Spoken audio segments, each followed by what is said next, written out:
Student, आज हम देखने वाले हैं क्वार्टाइल। तो क्वार्टाइल में डिस्क्रीट सीरीज, डिस्क्रीट डाटा। तो डिस्क्रीट डाटा का प्रॉब्लम नंबर 2 है। तो उसके लिए उन्होंने प्रॉब्लम दिया है, इनकम दिया है, नंबर ऑफ फैमिली दी है। तो ये इनकम इन लैक्स, मतलब लैक्स में दिया है 1 2 3 4 5 6, और नंबर ऑफ फैमिली दिया है 2 5 20 25 15 एंड 12। अब देखो उसका सोल्यूशन निकालना है। तो सोल्यूशन, अब ये क्या करना है कि ये भी जो भी प्रॉब्लम दिया है तो वो असेंडिंग ऑर्डर में लिखना है। तो अब पहले से ही ये क्या है, असेंडिंग ऑर्डर में लिखना है। तो arrange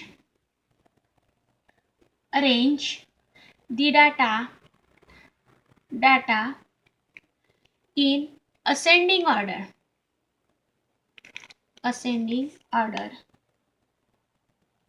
and find out the cumulative frequency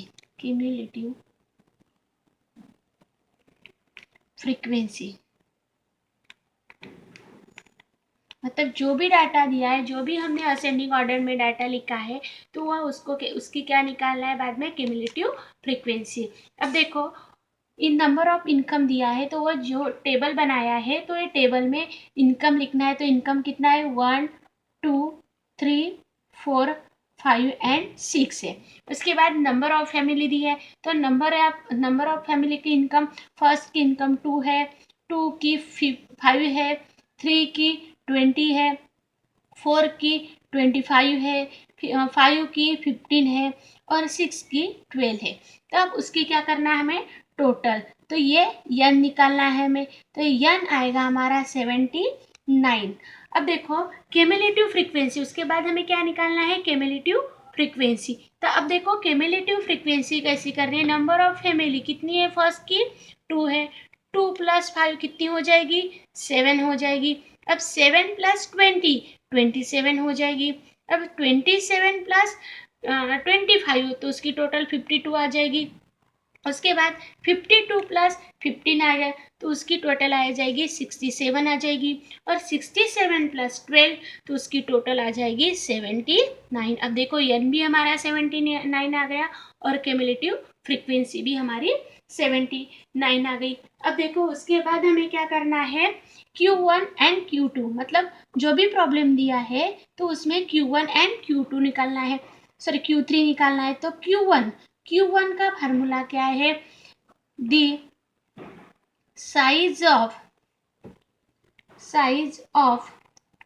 n + 1 divided by 4 the observation.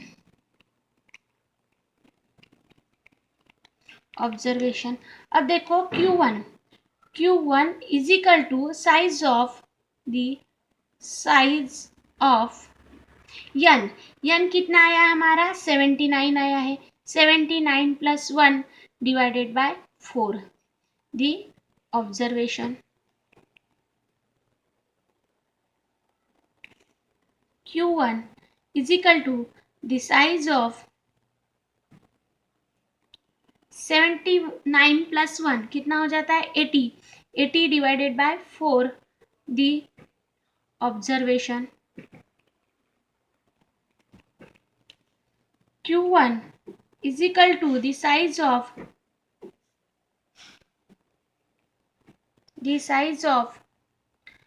80 divided by 4। 80 divided by 4 कितना आ जाएगा, वो आ जाएगा 20 द ऑब्जर्वेशन। अब देखो, अब ये Q1 हमारा 20 आ गया। तब देखो उसको ऑब्जर्व करना है, size of 20 observation line in CF। अब देखो ये CF का मतलब क्यूमुलेटिव फ्रीक्वेंसी है। तो ये किसमें ऑब्जर्व होता है, 20, तो आ जाएगा 27 में। तो observe CF 27, hence quartile value is equal to, अब देखो 27, इसका मतलब इनकम कितनी आई, 3 आ गई। तो इसीलिए क्वार्टाइल वैल्यू 3 लाख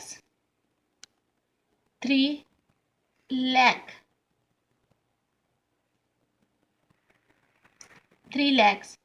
अब देखो उसको मतलब Q1 इजिकल टू कितना आ गया 3 lakh rupees 3 lakh.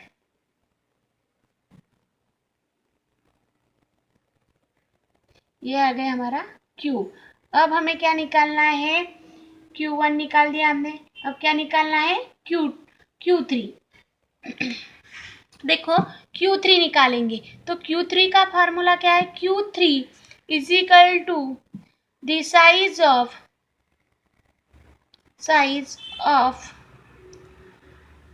n plus 1 3 into n plus 1 divided by 4 the observation।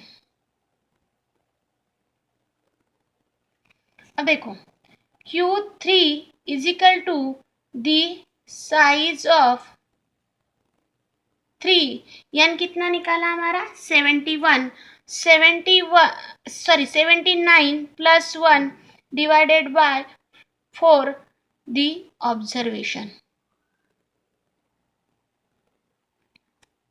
Q3 is equal to the size of 3। अब देखो 3 इंटू 79 प्लस 1 कितना आ गया 80 divided by 4 the observation.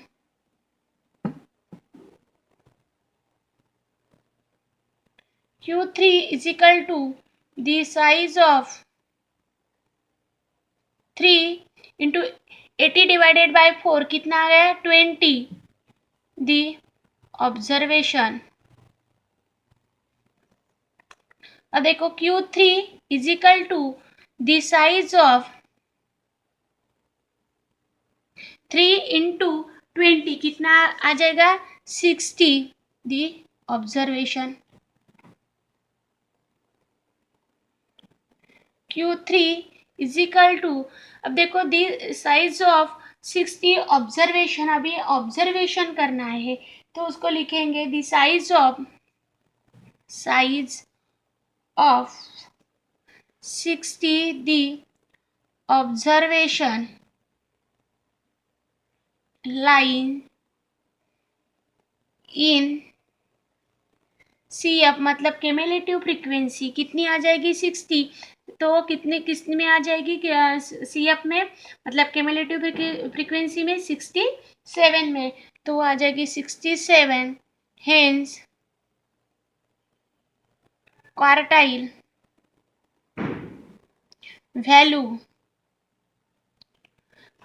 Value कितनी आ जाएगी 5 लाख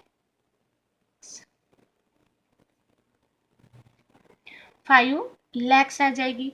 इसीलिए Q3 इज इक्वल टू 5। अब देखो Q1 भी हमारा कितना निकाला है, तो हमारा आंसर आ जाएगा, answer Q1 is equal to 3 lakh.